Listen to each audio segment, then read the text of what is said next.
Well, it has been a while. If I'm back, means something is going on. And trust me, there is a lot that is going on. So I am not going to waste any time. I'm going to go ahead and just get on into it right now. A lot of you know who Brett Favre is. He's that guy that spent a good majority of his career playing with the Green Bay Packers, retired, unretired, retired, retired. And before you know it, he committed the ultimate sin. Went in the division, played for the Minnesota Vikings, which meant he got to face his old team, the Green Bay Packers. That didn't sit well, but eventually bygones became bygones. And trust me, another guy that we probably have forgotten about that he even existed because his career was seen. Who am I talking about? Free denies allegations of wrongdoing enrolled in a sprawling welfare fraud case that has also entangled Hall of Fame NFL quarterback Brett Favre and dozens of others. And I have something to say about that Brett Favre situation. Just the fact that his name is in it almost let the cat out the bag. But I do have something to say about that because it's going to cover all sports, such as Heisman Trophy winner and maybe a player who should be now inducted to the Baseball Hall of Fame. I'll get back to that. But a lawsuit filed in May by the Mississippi Department of Human Services alleges Dupree was illegally paid hundreds of thousands of dollars in federal welfare money that was intended for the state's neediest family. On Wednesday, Dupree denied wrongdoing in an interview with ESPN. He goes on and says, I don't appreciate being lumped into something like I took money, Dupree said. I worked too hard on my reputation to do the right thing and to be the right person. And I don't like what's going on. Dupree, 58, grew up in Philadelphia, Mississippi, where his highlight reel-worthy performances as a high school running back made him the most sought-after football recruit in the country. Dupree was a standout in his freshman season at the University of Oklahoma in 1982. But his career was ultimately hampered by injuries. His football journey was profiled in a 2010 ESPN 30 for 30 documentary, The Best That Never Was. During his playing post-plan days, Dupree maintained local celebrity status within his home state, frequently appearing at public functions or events staged through his foundation. But his name didn't appear with any frequency in the national media until the results of a state audit in Mississippi became public, and a lawsuit was then filed by the state in May against Dupree, his family, and dozens of other defendants. According to the lawsuit, from August 2017 to September 2019, Dupree was paid $371,000 from temporary assistance for needy families. That's TANF funds. The Mississippi Department of Human Services initiative called Families First for Mississippi, run by two nonprofits, illegally funneled the federal welfare money to Dupree, the lawsuit states, in exchange for his work as a celebrity endorser and motivational speaker. An investigation by Mississippi Today was the first to reveal that the nonprofits that paid Dupree and others either misspent or stole at least $77 million in welfare funds in what's considered the worst public corruption case in state history. Dupree told ESPN he was shocked when he learned that Nancy New, the head of one of the nonprofits, the Mississippi Community Education Center, had pleaded guilty to 13 felony counts of bribery, fraud, and racketeering. Dupree said he was not aware the money New had used to pay him had come from misappropriated welfare funds. According to a 2019 state audit, the Dupree was paid in part for a equine assisted learning, which Mississippi State Auditor Shad White told ESPN meant teaching people how to ride horses.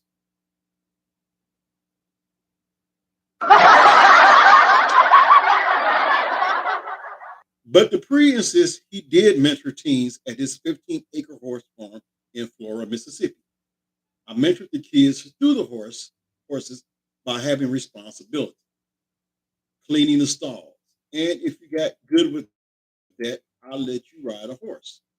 So the parents just wanted them to be me. I'm passionate about what we did, and for the state to be talking about, oh, none of that happened. Yes, it did, Dupree said.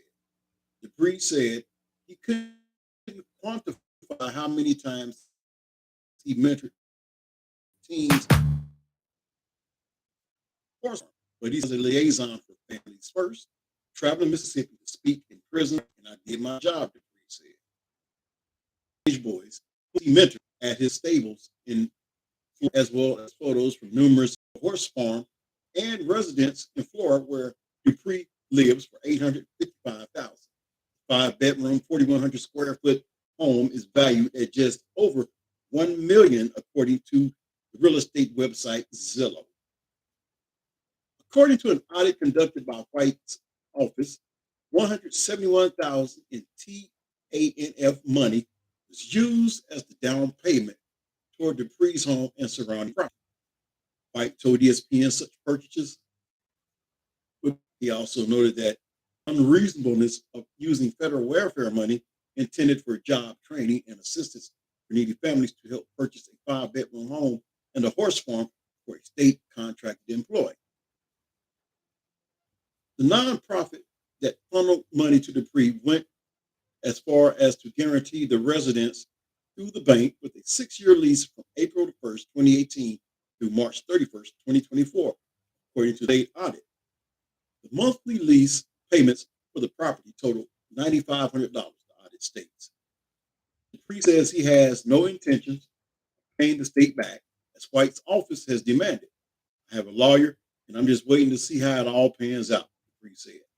In October 2021, Dupree's lawyer, J. Matthew Eichelberger, sent a sharply worded letter to White. The state Dupree earned the money he was paid, and he never had any reason to believe the money was being improperly spent by state officials, Eichelberger wrote.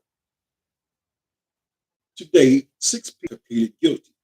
Brett Farve is not among those facing criminal charges filed by the state of Mississippi in May.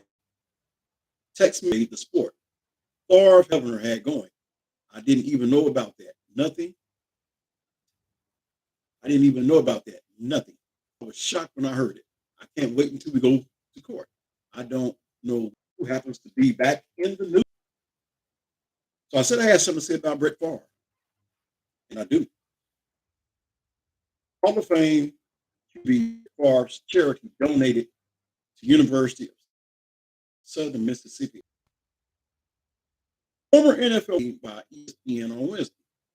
During the same period, public in Mississippi State said it provides support for disadvantaged and disabled children and breast cancer patients receives public donations. Tax records show that in 2018, the foundation gave USM Athletic Foundation $60,000. Every other organization received $10,000. In 2019, the USM Athletic Foundation received $46,817. The next highest donation to the Special Olympics of Mississippi was $11,000. The next year, Far for Hope donated $26,175 to the USM Athletic Foundation, while no other organization received more. The year his daughter enrolled at USM, Far for Hope gave the Athletic Foundation a combined $47,900. Tax records were not available for 2016. In 2015, when Farr's daughter played volleyball at Oak Grove High School, his foundation gave the school's booster club $50,000, tax records show. In 2013, the booster club received $10,000 from Far for Hope. He has been very generous to Southern Miss since he played ball there Favre's attorney Bud Holmes told ESPN on Wednesday morning. Those particular things, the donations in question, I don't know, but I know he has always given back, something most athletes don't do. The legality of these donations is unclear. But Laura Styron, executive director of watchdog group Charity Watch, told ESPN that groups like Far for Hope have an ethical obligation to spend funds the way donors intend. If the charity told donors it was raising money for cancer, but then spends the resulting donations on an athletic facility, the people running the organization are not fulfilling their obligations to spend the nonprofits donations the way its donors intended, she said. Charities are national piggy banks for their founders to tap into for pet projects. Celebrity athletes don't get a free pass, and if anything, should feel more a personal obligation to set a good example by operating not only legally within the rules, but ethically so. First, the athletic first reported donations made by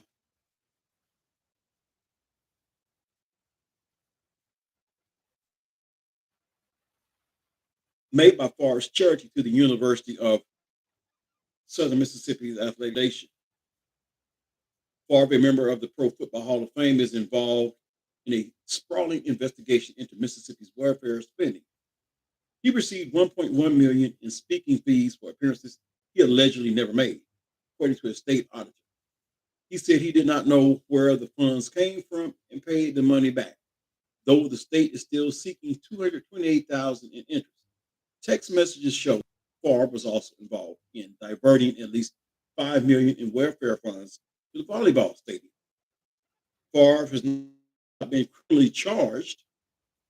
His attorney previously denied to Mississippi Today that the Hall of Famer knew he received welfare funds. So, with that being said, my question is simply this. For years, we have been down on Pete Rose because he bet on baseball games. So that's against the code of baseball. That's an ethical issue. That's a moral issue. Something somewhat so to speak. It would fall under those lines. Well, if that is the case, and with these allegations against Brett Farve, I have to ask this question.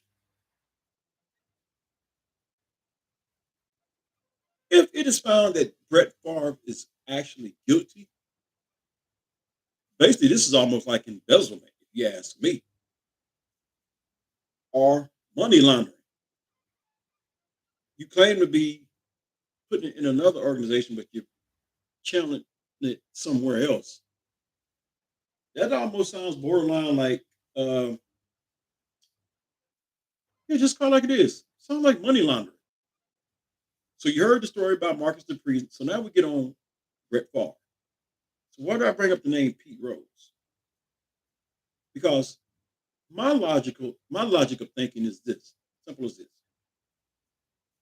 If Brett Favre is found guilty because he is still a defendant, which means he has to face the piper, he has to go before the judge. If he is found guilty, me personally, I think they should strip him of his Hall of Fame. This is where Major League Baseball needs to start taking notes and watching this very closely. Because I'm going to tell you like this.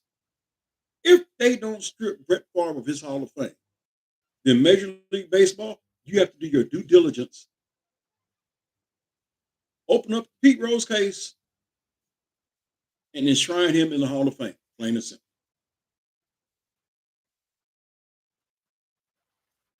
That, to me, is what has to be done. We can go back even a few more years back. If Brett Favre is allowed to remain a Hall of Famer, knowing that he's linked with this welfare scandal in Mississippi, and if found guilty, and if the NFL allows him to remain in the Hall of Fame, then the NCAA need to give Reggie Bush his Heisman Trophy back.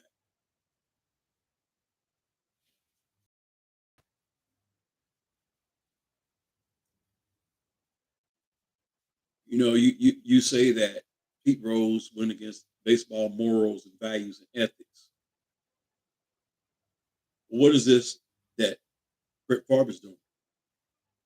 Saying the money is going for this research and that research, when in essence he's funding a volleyball stadium. Not even one of the top sports that's aired on TV, but volleyball stadium, a sport that does not generate no revenue, which is in essence piggybacking off of maybe what success the football program has. So come on, we have to keep. I'm just keeping it real.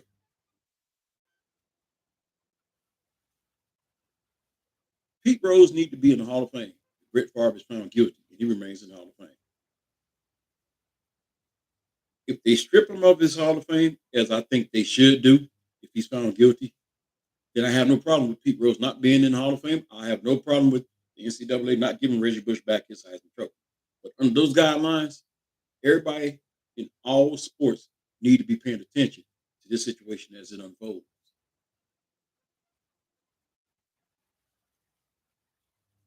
If you want to hear more about this, go to my podcast. This is also on my podcast, and I figured it was newsworthy to put on my YouTube channel. So what I want you to do is, as you're watching this, click the like button, share it. Please share it, but especially the like button and subscribe if you haven't already subscribed. I know I haven't been on here in a while, but now things are about to change, so you'll probably be seeing more of me in the days and the weeks to come. But until the next time, take care of yourself and each other.